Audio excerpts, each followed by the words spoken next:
আসসালামু আলাইকুম রহমতুল্লাহি বারকাতু। প্রিয় দর্শক, আজকে আমরা এমন একটি সত্য ঘটনা প্রেরিত গল্প শোনাবো যা আমাদের জীবনের সবচেয়ে গুরুত্বপূর্ণ একটি শিক্ষা দেয়। সততা কখনো বৃথা যায় না এবং আল্লাহর উপর ভরসা কখনো বিফলে যায় না। একটি ছোট্ট শান্ত গ্রাম ছিল। সেই গ্রামে বাস করতে এক গরিব কিন্তু অত্যন্ত সৎ ও পরিশ্রমী যুবক। তার জীবনে ছিল না কোনো বিলাসিতা, ছিল না কোনো বড় সম্পদ, কিন্তু তার হৃদয় ছিল খুবই পরিষ্কার। আর সবচেয়ে বড় শক্তি ছিল আল্লাহর প্রতি অগাধ বিশ্বাস। সে প্রতিদিন কঠোর পরিশ্রম করত, কখনো কারো হক নষ্ট করত না, কারো প্রতি অন্যায় করত না। তার জীবনের মূল নীতি ছিল, যা হারাম তা আমার জীবনে নেই, যা হালাল সেটাই আমার জন্য যথেষ্ট। গ্রামের মানুষ তাকে ভালোবাসতো, কিন্তু অনেকে আবার অবাকও হতো এই দরিদ্রের মাঝেও সে কিভাবে এত শান্ত ও সন্তুষ্ট থাকতো। একদিনের ঘটনা তার জীবনের মোড় ঘুরিয়ে দিল। সকালবেলা সে বাজারের পথে হাঁটছিল। রাস্তার পাশে একটি ছোট্ট চামড়ার থলি পড়ে থাকতে দেখে সে থেমে গেল। কৌতূহলবশত থলিটি খুলে দেখল, ভিতরে চকচক করছে অসংখ্য স্বর্ণমুদ্রা।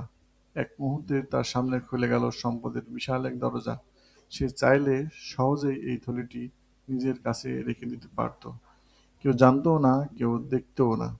কিন্তু তার অন্তরে তখনই এক ভয় কাজ করলো। এটা তো আমার না, এটা কারো হারানো সম্পদ। আল্লাহ আমাকে দেখছেন। সে এক মুহূর্ত দেরি না করে সিদ্ধান্ত নিল। সে গ্রামের বাজারে গিয়ে উচ্চস্বরে ঘোষণা দিল, যার এই থলিটি হারিয়েছে সে এসে নিয়ে যান। মানুষ প্রথমে অবাক হলো। কেউ বিশ্বাসই করতে পারছিল না যে এতগুলো স্বর্ণ মুদ্রা পাওয়া সত্ত্বেও সে তা ফিরিয়ে দিচ্ছে। কিছুক্ষণ পর এক ধনী ব্যক্তি সেখানে উপস্থিত হলো। তার মুখে ছিল উদ্বেগ আর ব্যস্ততা। চারিদিকে খোঁজ করে সে নিশ্চিত হলো থলিটি তারই। সে থলিটি হাতে নিয়ে ভালোভাবে দেখে বলল, হ্যাঁ, এটা তো আমারই থলি। তারপর বিস্মিত হয়ে যুবকের দিকে তাকিয়ে বলল, তুমি চাইলে তো এগুলো রেখে দিতে পারতে, কেউ জানতে পারতো না, তাহলে কেন ফিরিয়ে দিলে? যুবকটি শান্তভাবে হাসলো। তার চোখে ছিল এক অদ্ভুত প্রশান্তি। সে বলল, আমি মানুষের ভয় নয়, আল্লাহর সন্তুষ্টির জন্য বাঁচি।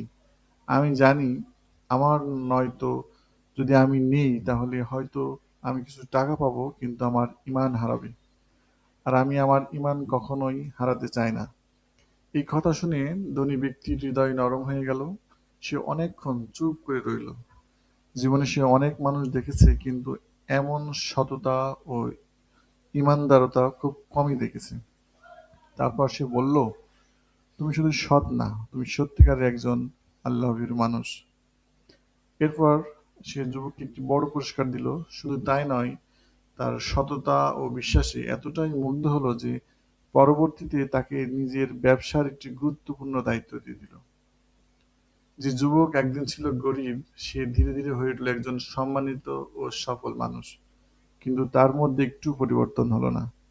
সে আগের মতোই সৎ, বিনয়ী এবং আল্লাহভীরু হয়ে গেল। প্রিয় দর্শক, এই গল্প আমাদের জীবনের জন্য একটি গভীর শিক্ষা রেখে যায়। সততা হয়তো মুহূর্তে আমাদের কিছু সুযোগ কেড়ে নিতে পারে, কিন্তু দীর্ঘমেয়াদে সেটাই আমাদের সম্মান, সফলতা এবং আল্লাহর রহমতের দরজা খুলে দেয়। আর সবচেয়ে বড় কথা হলো যে মানুষ আল্লাহকে ভয় করে, তাকে কখনো আল্লাহ একা ছেড়ে দেন না। আমরা অনেক সময় ভাবি, একটু মিথ্যা বললে, একটু অন্যায় করলে কি এমন হয়?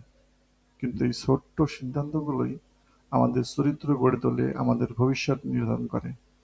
আল্লাহ তাআলা পবিত্র কোরআনে বলেছেন, নিশ্চয়ই আল্লাহ সৎ কর্মশীলদের সাথে আছেন।